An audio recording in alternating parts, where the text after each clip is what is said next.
বিশ্বনবী বললেন খায়রুকুম মান তাআল্লামাল কুরআন ওয়া আল্লামা, তোমাদের মধ্য থেকে ওই ব্যক্তি আল্লাহর কাছে সবচাইতে বেশি সেরা যে নিজে কোরআন শিখে অন্যরে শিখায়া দেয়। আপনি কোরআন শিখলে আপনি সেরা, আবার আপনি যদি শিখায়া দেন তবেও আপনি সেরা।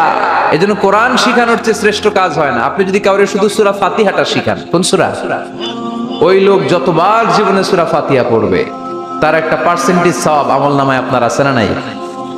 আবার ওই লোক যদি কাউরে এই সূরা ফাতিহাটা শিখায়, আবার যারে শিখালে এ যদি আবার আরেকজনরে শিখায়, এভাবে যতজনকে শিখাবে প্রত্যেকের সওয়াব থেকে একটা পার্সেন্টেজ সওয়াব আপনার আমলনামায় দিয়ে দিবে কে? এজন্য কোরআন শিখবো, শিখাবো, শিখবো, শিখাবো। যারা কোরআন জানি না, কোরআন জেনে মরবো। No excuse will be granted that day.